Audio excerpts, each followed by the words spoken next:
CNN Bharatvarsh आ पहुंचा है उस घर तक जहां पर सीमा हैदर ने अज्ञातवास किया और भारतीय खुफिया और जांच एजेंसियों को गच्चा देकर तकरीबन 1.5 महीने तक वो इसी घर में रही। इस वक्त हमारी मौजूदगी इसी घर में है। ये घर जो है सचिन के घर से महज 1 किलोमीटर की दूरी पे है और यहाँ पर देखिए उनके हमारे साथ बातचीत करने के लिए वो मकान मालिक भी हैं जिनसे सचिन ने ये बोलकर घर लिया था कि इन्होंने कोर्ट मैरिज किया है और सीमा बुलंदशहर की रहने वाली है। तो सीधे इनसे बातचीत करेंगे और जानेंगे कि आखिर क्या कुछ हुआ था उस 1.5 महीने के दौरान। ये मकान मालिक हैं इस घर के। सर ये बताइए, जब सीमा और सचिन यहाँ आए उनके साथ बच्चे भी थे और क्या उन्होंने कहा, घर कैसे उनको ये आपने दिया? जो सचिन था वो गांव का ही रहने वाला था हमारा और हम उसे जानते थे, बाजार में काम करता था वो। मैंने उससे पूछा था भाई कैसे कैसे शादी की तेने, तो बोला कि नो कि मैंने इससे कोर्ट मैरिज की है, इसके माँ बाप तो है नहीं, इसका एक भाई था और वो भी जो है इससे दूर ही दूर रहता है। इसकी जो शादी हुई थी वो पहले छूट गई थी और तो क्या बातचीत हुई सचिन से? आप कैसे कन्विंस हुए? जैसे कि आप उसको जानते थे पहले से, तो आप कन्विंस कैसे हुए उसको घर देने के लिए? आपको कोई शक नहीं हुआ कि कौन सी महिला है, कहाँ से लेकर आया? क्या बताया उसका लोकेशन? उसका लोकेशन बताया था उसने, जब बताया था कि कोर्ट मैरिज की है मैंने, ये एक जिला बुलंदशहर में शिकारपुर के पास की रहने वाली उसने बताया था मुझे। इस दौरान 1.5 महीने जब वो रही तो आपको कोई शक नहीं हुआ कि ये कौन सी महिला है, कहाँ से अचानक से आ गई है? और उसकी एक्टिविटीज कभी ऐसी लगी कि जो संदेहास्पद लगा हो आपको, जिस पे आपको शक हुआ हो? नहीं, ऐसा कभी महसूस ही नहीं हुआ। जब वो यहाँ रह रहे थे, अचानक से यहाँ से वो चले गए, वो क्यों गए, क्या हुआ जो उनको यहाँ से जाना पड़ा, उसके बारे में कुछ पता है? नहीं, मुझे उसके बारे में पता नहीं। यहाँ पर कोई था नहीं, बच्चे ही थे। तो अब जैसा मम्मी ने बताया अभी कि वो बोल के गई थी कि मेरा भाई बीमार है, मैं उसे देखने जा रही हूँ और 8-10 दिन। ये आपकी माता जी हैं, तो आपने उनसे बातचीत करी थी? क्या बोला उन्होंने, क्या हुआ? सीमा कैसे गई? हाँ, किसने छोरी ने करी हमारे ने, वो ना खबर गई का जबकि ना असल में उन नहीं पूछो कही है ना तुम काजल दी है तुम्हें, कैसे घबराई सी हो रही हो? कि नहीं तो मेरा भैया बीमार है, अचानक से जा चली रही गई। हाँ, नहीं चली गई। 1.5 महीने जब यहाँ पे लगभग सीमा रही, उस दौरान आपकी बातचीत होती होगी उससे, कभी किस तरीके की बातें करती थी? क्या उसने कभी बताया कि वो पाकिस्तान की रहने वाली है? उसने कभी बताया कि वो पाकिस्तान की रहने वाली है? नहीं, उसने क्या, उसके सचिन ने नहीं बताया, उसके पिता ने नहीं बताया। सचिन, उसके पिता, सबको ये जानकारी थी? मुझे तो लगता है कि उसके पिता को तो जानकारी थी पहले से ही। सचिन ने ये बात आपको बताई थी कि उसके घर वाले जानते हैं? नहीं, ये भी नहीं बताया उसने। जब यहाँ से वो गई, क्या उसके बाद आपने बातचीत की सचिन से, जानने की कोशिश की कि क्यों यहाँ से चले गए? और जब आपने खबरों में देखा कि वो पाकिस्तान की है, तो कोई सवाल बात किया आपने उससे? कोई बात? उससे मेरी कभी बात ही ना हो पाई दोबारा से। जब वो यहाँ से चले गए थे उसके बाद जो है लगभग 11 बजे के आसपास, 11-12 बजे करीब पुलिस आई थी। तब उन्होंने मुझसे नंबर लिया, क्योंकि मुझ पर उसका नंबर भी सेव नहीं था, वैसे ही फ़ोन में था। मैंने फिर मिलाया उसके पास तो उसका फ़ोन बंद गया। उसके बाद बातचीत नहीं हुई? उसके बाद बातचीत नहीं हुई। तो 4 बच्चे और सब यही 1.5 महीने तक यही रहे वो? हाँ, यहीं पर रहे थे।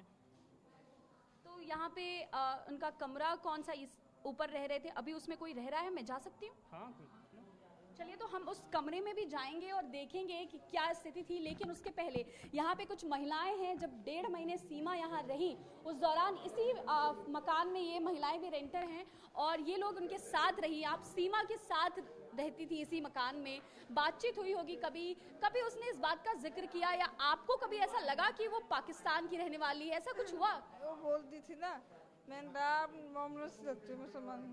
हाँ। अच्छा, वो ये बोलती थी। तो आपको कभी ऐसा लगा कि ये जिस तरीके की बातें कह रही है, सचिन जैसा बता रहा है वैसा नहीं है, कुछ गड़बड़ है, ऐसा कभी अंदेशा हुआ कुछ? हाँ, मुझे लगा था बच्चे ने देख कर, बच्चों को देख कर। हाँ, बच्चे क्या ऐसा क्या देख रही थी आप जो आपको शक हुआ? क्योंकि वो मुसलमान की तरह रह गई। हाँ, मुसलमान की तरह रहती थी? क्या करती थी ऐसा? ऐसे रह गई, बिछवाना पहनाई, पजेब न पहनाई, ऐसे रह गई वो जैसे मैं मुसलमान। और मैं कब डांट करती थी बहुत। अच्छा, उस कपड़े पहनने के तरीके से आपको लगा कि वो हिंदू नहीं है? आपने फिर सचिन से कभी पूछा या मकान मालिक को बताया हो? या आपने सीमा से पूछा हो कि कौन है वो? मैं नहीं, आप कहाँ से आई हो? बोली मैं दिल्ली से आई हूँ। मैं दिल्ली की तो भाषा है ना, मैं कैसे आपके? नहीं, दिल्ली से ही आई हूँ। अच्छा, उसने कहा दिल्ली से आई है। तो सीमा अपने मकान मालिक को बता रही थी, जैसा कि हमें बताया इन्होंने, सचिन ने इनको बताया कि वो बुलंदशहर से है। सीमा जो है अपने इसी मकान में रहने वाले दूसरे रेंटर को बता रही थी कि दिल्ली से है।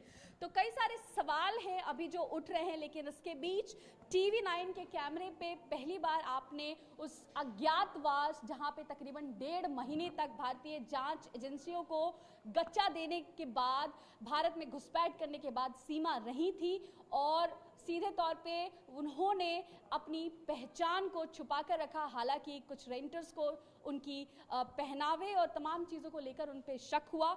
इसी वजह से सीमा जो है यहाँ से अचानक से वो चली गई, क्योंकि जब पुलिस को ये जानकारी मिली और सीमा को पता चला कि उसका जो ये यहाँ पे रहना है वो पुलिस की नज़रों में आ गया है, तो वो यहाँ से अचानक ही एक दिन भाग गई। और वो दिन है 1 जुलाई का। और जैसा कि यहाँ पे बता रहे हैं लोग कि जिस तरीके से वो यहाँ पे रह रही थी वो भी कहीं ना कहीं सवालों के घेरे में था। तो हम इस कमरे के बाहर हैं जहाँ पे सीमा और सचिन अपने 4 बच्चों के साथ इसी मकान में रुकी थी। इस देखिए ये अभी खाली है, और जैसा कि इस मकान के मालिक हमें बता रहे थे कि यहाँ पे सीमा तकरीबन 1.5 महीने तक रही। और हमारे साथ बातचीत करने के लिए भी है मकान मालिक। ये बताइए किस दिन आई और किस दिन गई, वो तारीख याद है आपको? हाँ, लगभग मुझे जो कंफर्म जो है 13 मई को आई थी और 1 जुलाई को वो चली गई थी यहाँ से। जब तक यहाँ पे सीमा रही, अपना कोई सामान उमान छोड़ कर गई, कुछ ऐसा छोड़ कर गई जिससे कोई सबूत? पुलिस आई तो उन्होंने क्या पूछा आपसे? ना, पुलिस आई थी, उन्होंने यही पूछा था कब आए, ये कब कैसे रहते थे, क्या पहनावा था, कैसी भाषा थी। अब एक बार बताओ, हम तो बात करते नहीं थे क्योंकि वो औरत थी, हमारा क्या मतलब था उससे बात करने का। हम उधर रहते थे, वो इधर रहती थी। अच्छा, आप सामने ही मकान में रहते थे? तो आप सामने ही रहते थे, उठना बैठना बहुत करीब से आपने देखा है उसको।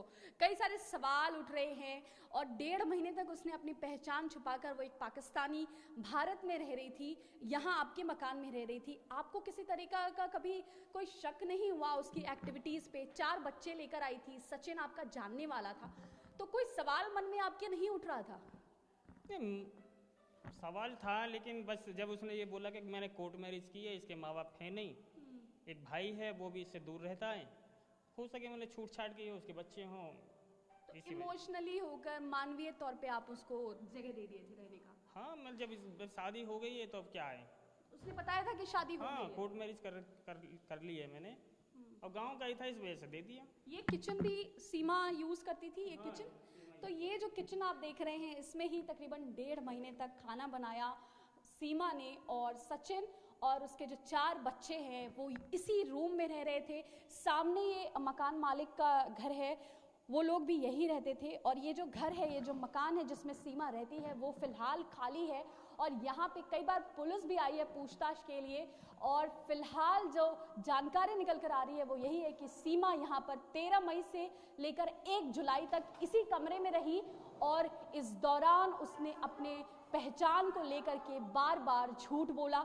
मकान मालिक को जहां सचिन ने बताया कि वो बुलंदशहर की रहने वाली है, वहीं इस मकान में रह रहे रेंटर्स को सीमा ने बताया कि वो दिल्ली से आई है। ऐसे में कई सारे सवाल खड़े होते हैं कि आखिर सीमा अगर अपने प्यार के लिए भारत आई थी और वो इतनी ही सच्ची है, तो इतनी सारी झूठ क्यों बोला गया उसकी तरफ से? हालांकि फिलहाल ये एजेंसीज देख रही हैं इनको, और ये कई सारे सवाल इस पर उठ रहे हैं, लेकिन फिलहाल खबर यही है कि इसी मकान में 1.5 महीने तक तकरीबन सीमा रही, और यहीं से वो भागी अचानक से जब पुलिस को जानकारी मिली, और जब सीमा को ये पता चला कि उसका जो छुपन छुपाई चल रहा था, जो अज्ञातवास था, वो पुलिस की नजरों में आ गया है। कैमरामैन राजू के साथ ऋतु रोहिणी, TV9 भारतवर्ष, ग्रेटर नोएडा।